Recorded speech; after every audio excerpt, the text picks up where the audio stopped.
Halo guys, bertemu kembali dengan Om Bin. Oke guys, kali ini Om Bin mereaction lagi video daripada Mr. Frestia channel.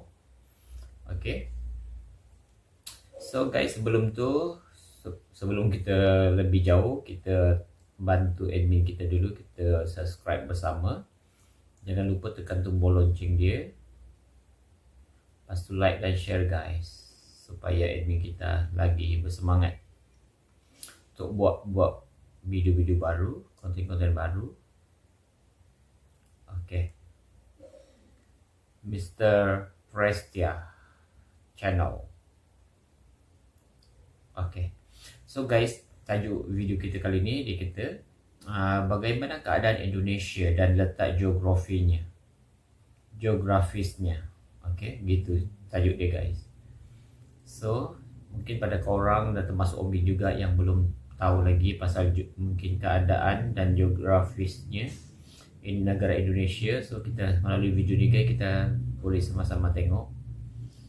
So tanpa berbasa-basi lagi, kita langsung sahaja tengok video dia dengan kiraan 1, 2, 3, play. Okay guys, itu dia. Sebelum itu kuatkan dulu. Indonesia merupakan negara kepulauan terbesar di dunia yang letaknya berada di sini, di antara Samudra Hindia dan Samudra Pasifik. Indonesia merupakan negara kepulauan terbesar di dunia dengan 17.000 pulau yang terdiri dari pulau besar dan kecil. Ragam budaya, penampakan alam, dan berbagai suku bangsa juga menjadi kekayaan Indonesia. Keragaman tersebut juga berkaitan dengan letak geografis Indonesia. Lantas, bagaimana keadaan kondisi Indonesia dan geografisnya? Mari kita bahas lebih jauh. Kita boleh tengok guys. Kepulauan ini biasa disebut dengan Nusantara dan memiliki perbatasan yang ada di daratan dengan 3 negara, antara lain Timor Leste, Papua Nugini, dan Malaysia yang berada di pulau terbesar yaitu Kalimantan. Pulau Kalimantan juga merupakan salah satu dari 2 pulau di dunia yang terbagi menjadi 3 negara, yaitu Indonesia dengan luas daratan 73%, Malaysia dengan luas 26%, dan Brunei Darussalam dengan luas hanya 1%.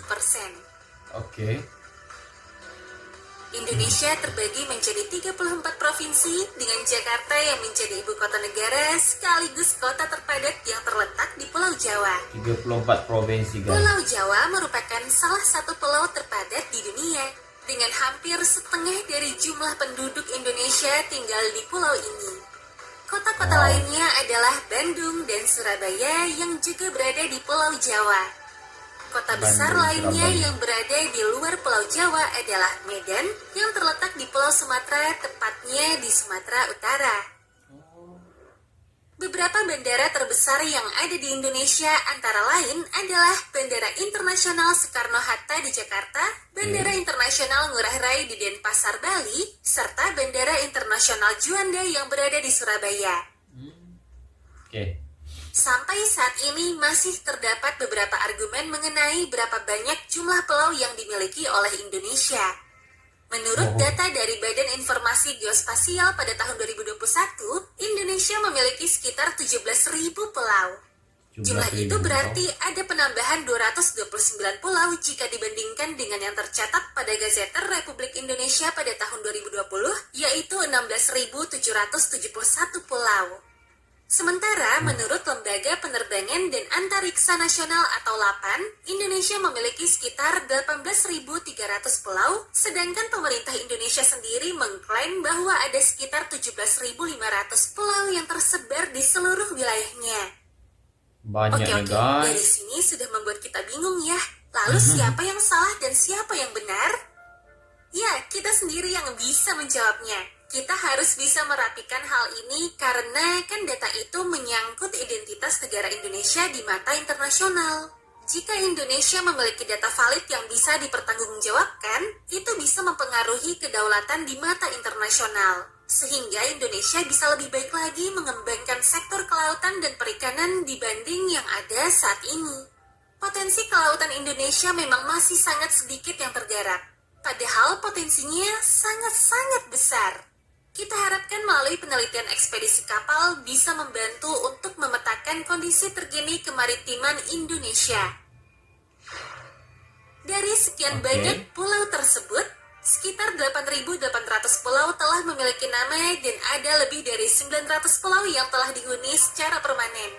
Meskipun Indonesia disebut-sebut sebagai negara dengan pulau terbanyak, tapi ternyata Finlandia dan Kanada juga memiliki lebih banyak pulau loh. Hanya saja pulau-pulau yang ada di negara tersebut tidak sebesar pulau di Indonesia. Makanya dia pulau-pulau Dari kecil ke-34 provinsi yang ada di Indonesia, 5 diantaranya memiliki status sebagai provinsi di dengan Finland dengan administrasi Kanada, khusus, yaitu Aceh, Yogyakarta, Papua, Papua Barat, dan Jakarta yang memiliki status sebagai daerah khusus ibu kota atau DKI. Maknanya Aceh, DKI Jakarta, Yogyakarta dengan Papua Barat. Yang kira khusus guys. Paham. Patutlah dikata daerah istimewa Yogyakarta. So mungkin Aceh pun macam tu guys, daerah istimewa Aceh, daerah istimewa Papua Barat. So dia ada 4. Aceh adalah satu-satunya provinsi yang memberlakukan hukum syariah dan memiliki cukup banyak simpanan minyak. Wow. Sementara itu, Yogyakarta merupakan satu-satunya wilayah yang masih diatur oleh monarki prakolonial di mana Sultan Yogyakarta akan bertindak sebagai gubernur secara turun-temurun.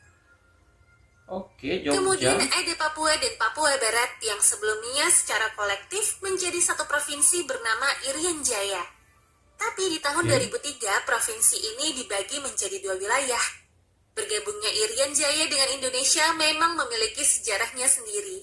Singkatnya, setelah Indonesia memiliki kedaulatan penuh, maka semua wilayah jajahan Belanda akan menjadi bagian dari Indonesia. Tapi ternyata Belanda tetap merasa berhak atas tanah Irian Jaya yang ketika itu masih disebut sebagai Irian Barat. Sampai akhirnya permasalahan ini dibawa ke PBB dan kemudian terbentuk Perjanjian New York. Belanda mensyaratkan agar Indonesia melakukan penentuan pendapat rakyat atau pepera, dan hasil dari pepera kemudian menunjukkan bahwa Irian Barat memilih untuk tetap menjadi bagian dari Indonesia. Dan yang paling terkenal di Indonesia antara lain adalah Monumen Nasional atau Monas, Keraton Yogyakarta, Candi Ratu Boko, Gereja Ayam Magelang, kemudian ada Candi Borobudur yang merupakan salah satu candi Buddha terbesar di dunia. Istana Maimun, Masjid Bawah Tanah Taman Sari, Tugu Katulistiwa, Pura Ulun Danu di Danau Braten, Pura Hutan Monyet Ubud, Gua Gajah, Mumi Asap di Desa Aikima dan Jiwika di Papua, dan Taman Mini Indonesia Indah yang di dalamnya terdapat kumpulan replika dari semua situs terkenal di Indonesia. Wah.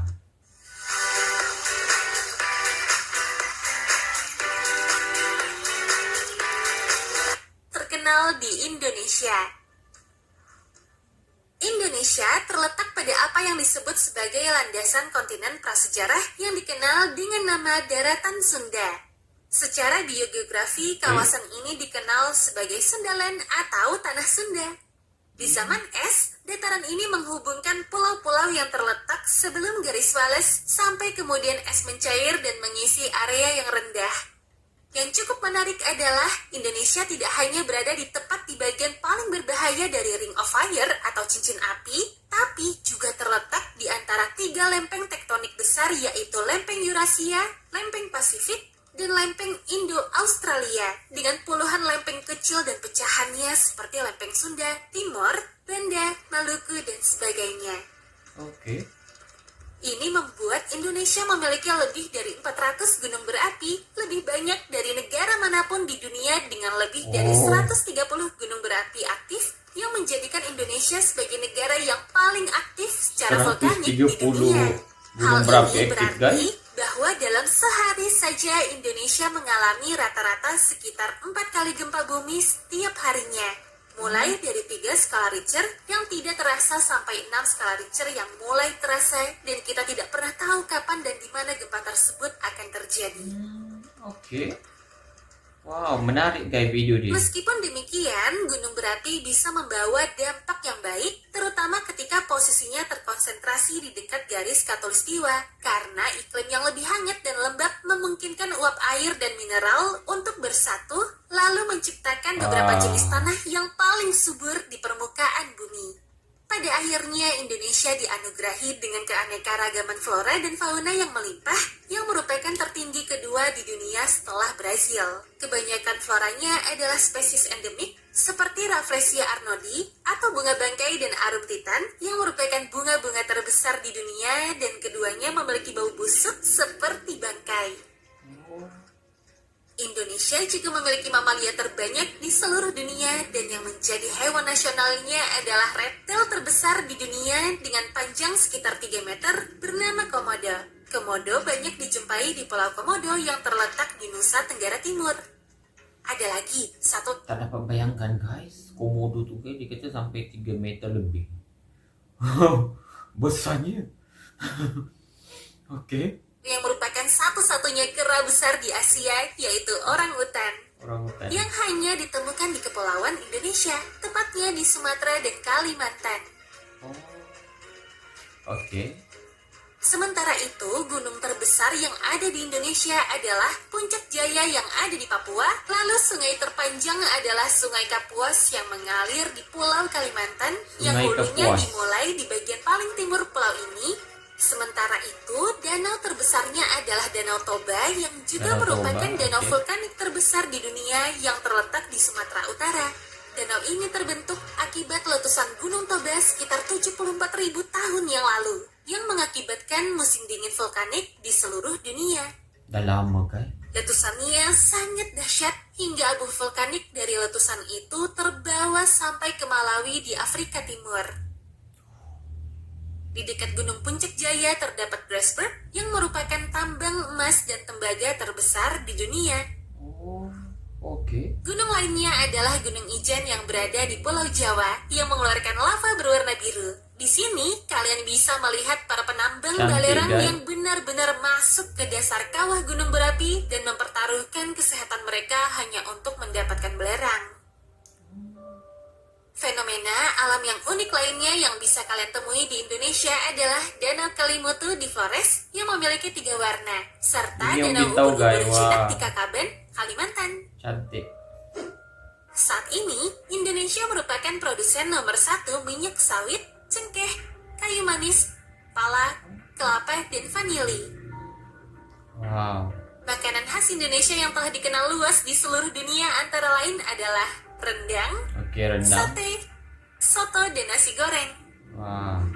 Selain itu masih ada masakan khas dari daerah lainnya seperti gado-gado, papeda, pempek, lemang, dan masih banyak lagi yang lainnya. Papeda, yang belum pernah makan kayak papeda. Oke, sekarang kita akan membahas Indonesia dari sisi demografinya ya.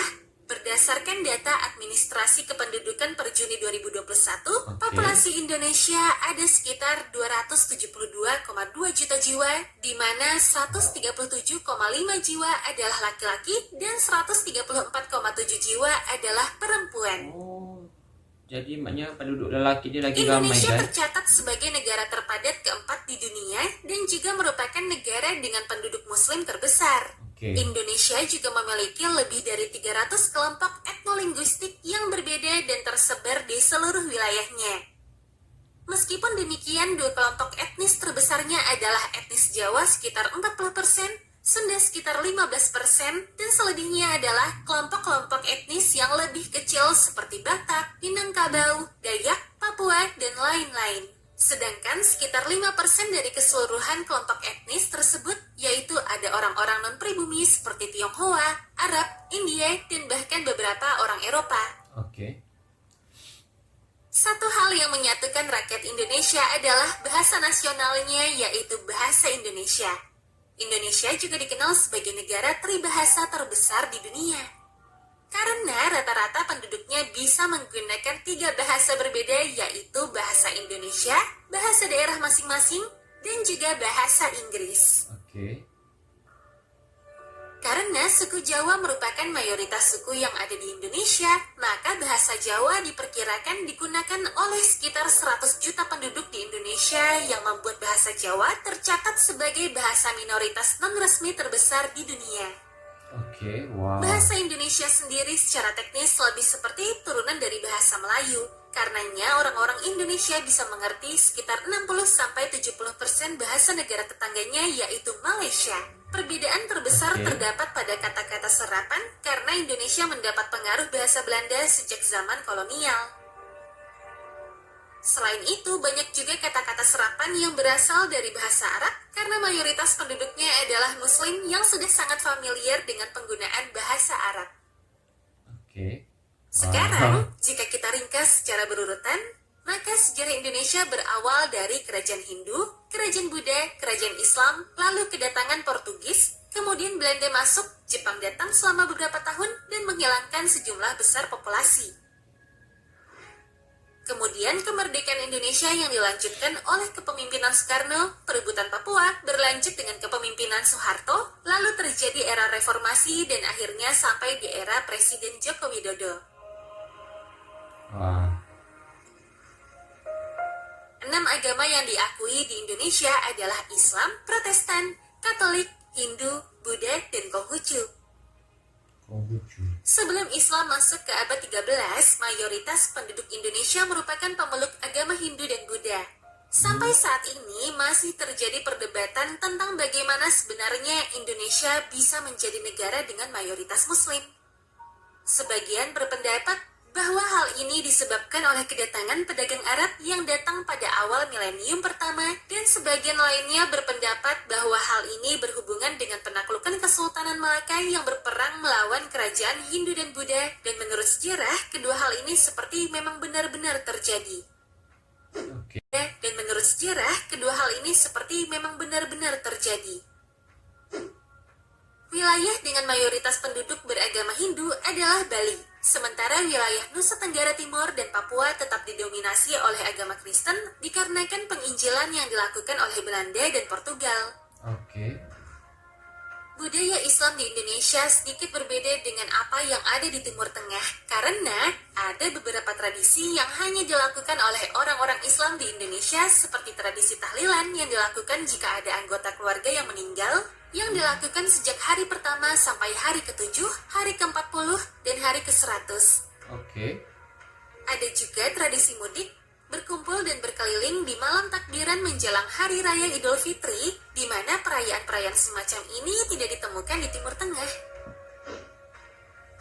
Dalam hal budaya, masing-masing daerah memiliki kebudayaannya sendiri, seperti tari lilin oleh orang-orang Minangkabau, gamelan di Yogyakarta, wayang kulit di Jawa Tengah dan Jawa Timur, sedangkan wayang golek di Jawa Barat. Lalu ada tari kecak di Bali, permainan pasola yang dimainkan oleh orang-orang Sumba, karapan sapi di Pulau Madura, juga tradisi pemakaman di Toraja. Cukup sulit untuk mewakili setiap budaya Indonesia karena ada begitu banyak kebudayaan yang berbeda-beda dari masing-masing daerah.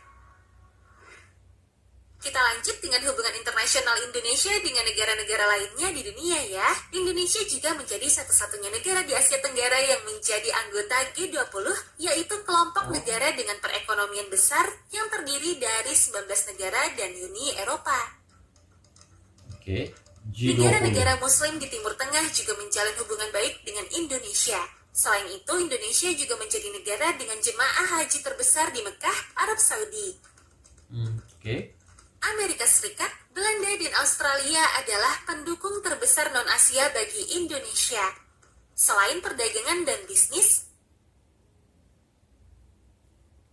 ada mengganggu lagi guys.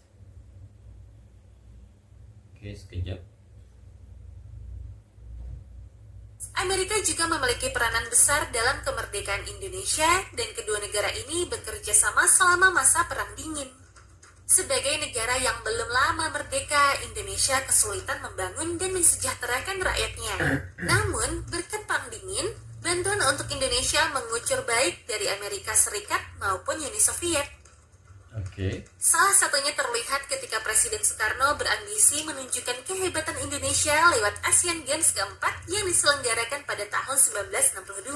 Uni Soviet memberikan pinjaman lunak senilai 12,5 juta dolar dan juga mengirimkan insinyur dan teknisinya untuk merancang stadion utama Gelora Bung Karno.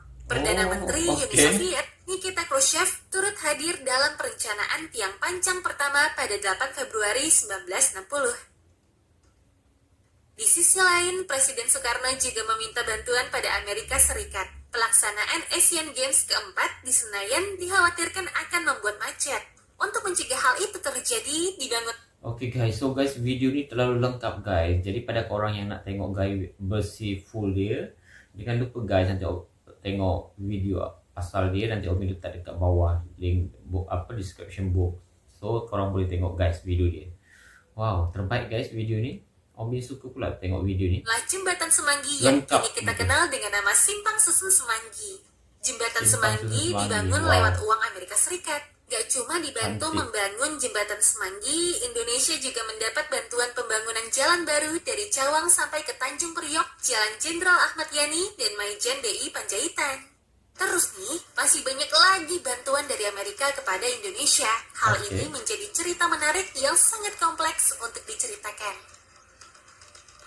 Belanda juga berhubungan baik dengan Indonesia meskipun terjadi peristiwa pahit selama masa kolonial. Selain itu, banyak orang Indonesia yang tinggal di Belanda dan sampai saat ini negara tersebut memiliki populasi orang Indonesia lebih dari 2 juta orang.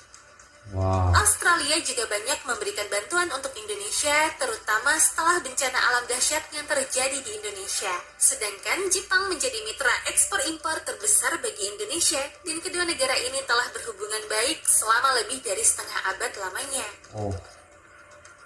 Indonesia memiliki keanekaragaman budaya yang berbeda-beda dan sangat banyak seperti pulau-pulaunya. Tapi pada akhirnya, semuanya akan saling merangkul satu sama lain sebagai satu kesatuan dengan semboyan NKRI Harga Mati. NKRI Harga Mati. Airku tidak kulupakan. Sedap gaya lagu ni.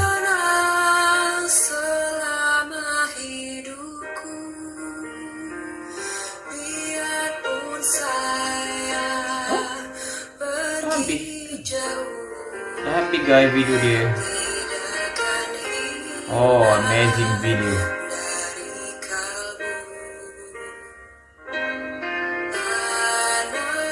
Wow.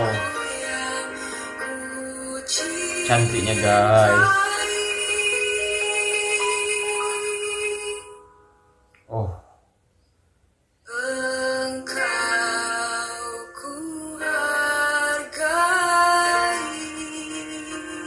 Engkau kuhargai.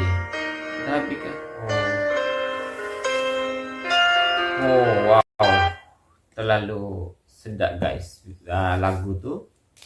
Om selalu juga dengar lagu tu guys. Om suka dengar lagu dia walaupun Om tak dapat. Biasanya kalau Indonesia Raya tu Om tahu guys lagu dia. Tapi kalau yang lagu tu Om tak tahu. Okay. So kat situ guys, melalui video tu kita boleh tahu serba sedikit atau mungkin serba banyak pasal Indonesia dari segi sejarah dia, budaya dia, geografis dia, semua kita boleh tahu. So jangan lupa guys, nanti korang tengok video asalnya, nanti Om letakkan link dia dekat video dekat bawah description box dia. So korang boleh tengok guys dengan sepuas-puas ni. So itu sahaja guys video dari Om Bin untuk pagi ni. So jangan lupa guys untuk sentiasa support Om Bin. Semoga kita semua sentiasa happy selalu dan salam serumpun daripada Om Bin. Okay guys, dah, thank you so much. Itu sahaja. Dah, thank you.